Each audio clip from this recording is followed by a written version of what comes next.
On this week's episode of Chat Chow, we're in Westwood Village at the 930 Restaurant in the W Hotel, Los Angeles, speaking with Chef Dakota Weiss.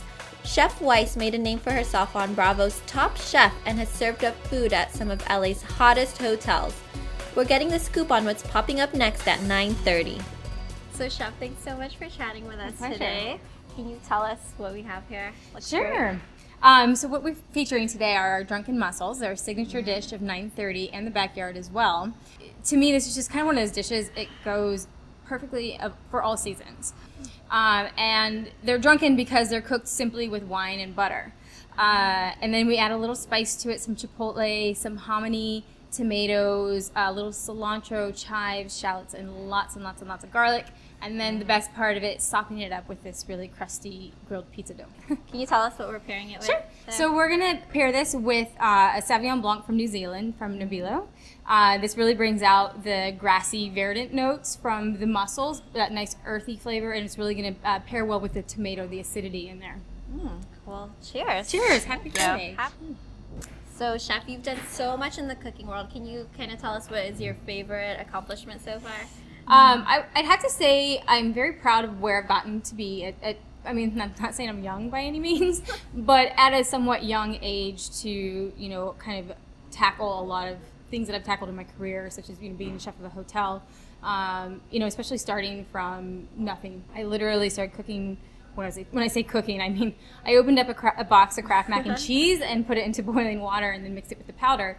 So I feel like now kind of being very adventurous with food, and there's nothing that I won't eat. I'm very proud that I've kind of leaped over that hurdle as well. My parents still make fun of me. Every year for my birthday, I still get a box of Kraft Mac and Cheese. Little joke. So you were on Top Chef. Can you tell us about that experience a little bit? Top Chef. You're familiar with the movie Wizard of Oz? Yes. Just imagine being in that house and that crazy tornado and like woo, and then the crazy witch music coming on when Padma walks in my head. It was really nuts, honestly. It was like a whirlwind tornado kind of experience, and even though it was like for a full 3 months we were doing the whole situation, it felt like, you know, it just happened like that. And there's lots of days that I'd like to say I could go back and change a couple things that I did, but at the same time I went there to kind of push and challenge myself. So you guys have the fall menu. Can you tell us some of your can't miss items? Sure. One of my favorite dishes is this Kusa squash Carpaccio. And it's kind of one of those dishes that I will always keep on the menu, and we just kind of translate it to this season. So for fall, we turn it into more of a pumpkin theme. Obviously, we have the squash. And then we put some toasted pepitas on top of it, which are pumpkin seeds with lime juice and a little hatch green chili powder. So you can imagine all these flavors really just like pop, and it's great. You know, you think of fall dishes kind of heavy and lots of sweet potatoes and, you know, braised meats and stuff, and it's really, you get that essence of fall even though it's so fresh and bright tasting. Being like a restaurant in a hotel, does that have like a lot of, what are some of the advantages or the disadvantages of that? The good thing about being in a hotel is we get the long-term guests, and then we also kind of have the just flying for the weekend kind of guests. The great thing about that is it pushes us to do more of a worldly type menu. And then, you know, having the two restaurants is great too, because we consider 930 to be a little bit on the finer dining side. I mean, it's not, you know, suit and tie kind of dinner, but, you know, we have a little more fun, a little more creative dishes, whereas out in the backyard, we really try to focus on like the outdoors, and we really focus on farmers market ingredients out there and kind of bring in that whole California feel. So it's kind of more of an all-day, a little more relaxed setting out there. Are we going to see any like popcorn on the menu? Because I know you started. Yeah, we've got popcorn popping everywhere.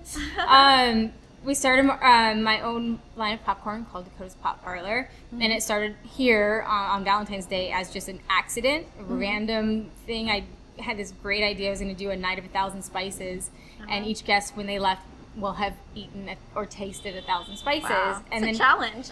Right. So as I'm trying to dig deep into, you know, reinvent new spices and make things up at this point, because I was really running out of ideas, I literally had some popcorn, and I was like, oh, I can, like, guests can leave with this, you know, little box of popcorn and be cute. And I had a bowl, and I just went around to all my little stations, you know, the spice area, and like, oh, curry, yeah, let's throw that in there. And my sous chef was smoking some pistachios. I was like, oh, give me a handful of this. Yeah, throw them in, throw them in. And someone else was braising bacon, and I'm like, put that in there. And I'm just tossing it all up, and I started eating. I'm like, really weird, but wow, it's really good. And some people really liked it, and they approached me and said, hey, would you ever consider making it, like, selling this? I was like, no, I don't think so. And it just kind of took off. So one of the best foodie holidays, Thanksgiving's coming up. What's happening here for Thanksgiving?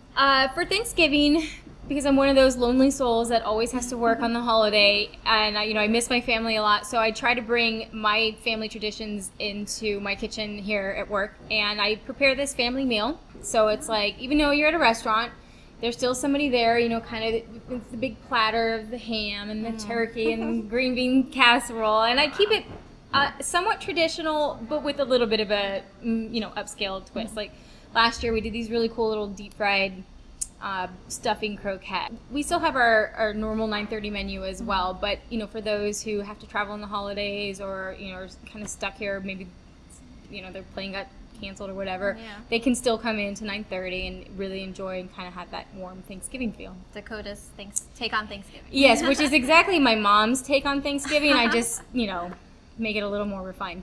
Very cool. So can we get started on this? Absolutely, dig in. Well, thanks for a great interview. Cheers. Cheers. A little more drink. All right.